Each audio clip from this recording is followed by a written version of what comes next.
और वहीं भारत और घाना के बीच विकास सहयोग पर आधारित मजबूत और गतिशील साझेदारी है। शिक्षा से लेकर बुनियादी ढांचे तक भारत ने घाना को सहायता दी। निवेश की बात हो, छात्रवृत्ति और स्वास्थ्य सेवाओं के जरिए द्विपक्षीय संबंध लगातार मजबूत हो रहे हैं। आइए देखते हैं हमारे संवाददाता तापस भट्टाचार्य की ये खास रिपोर्ट।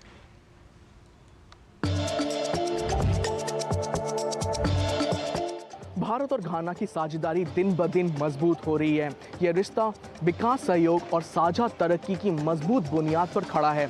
भारत ने लगभग 450 मिलियन अमेरिकी डॉलर की सहायता रियायती ऋण और अनुदानों के जरिए घाना को दी है, जिसमें कई अहम बुनियादी ढांचे और क्षमता विकास परियोजनाएं शामिल हैं। 2016 में भारत ने कोफी अन्नान ICT सेंटर को आधुनिक करने के लिए $10 लाख की सहायता दी और 2017 में जुबली हाउस प्रेसिडेंशियल कॉम्प्लेक्स को पूर्ण विकास के लिए $10 लाख का अनुदान दिया। क्षमता निर्माण दोनों ही देशों के रिश्तों का एक मजबूत स्तंभ बना हुआ है। भारत की कई स्कॉलरशिप योजनाएं के तहत सैकड़ों घानाई छात्र भारत में उच्च शिक्षा और प्रशिक्षण का लाभ उठा चुके हैं। पैन अफ्रीकन ई विद्या भारती और ई आरोग्य भारती योजना के तहत भारत ने कुमासी स्थित Kwame Nkrumah university of science and technology में एक आधुनिक लर्निंग सेंटर की स्थापना की है, जहां से टेली एजुकेशन और टेली मेडिसिन की सुविधाएं मिल रही है। घाना 2020 में इस परियोजना को लागू करने वाला पहला देश बना और अब तक 1600 से ज़्यादा स्कॉलरशिप दी जा चुकी है। कोविड महामारी के दौरान भी भारत ने घाना का साथ दिया और इसके तहत 16 लाख से अधिक वैक्सीन का डोज उपलब्ध कराया।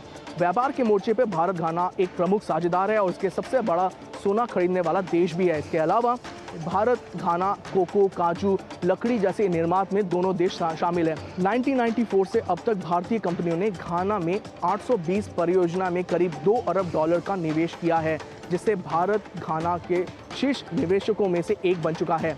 इंफ्रास्ट्रक्चर से लेकर एजुकेशन, फार्मा से लेकर एग्री बिजनेस तक भारत की मौजूदगी घाना में सच्चे दक्षिण सहयोग का एक बहुत अच्छा मिसाल है। भारत और घाना प्रगति में एक दूसरे के भागीदार है और दोनों देश मिलकर एक साझा भविष्य का निर्माण कर रहे हैं।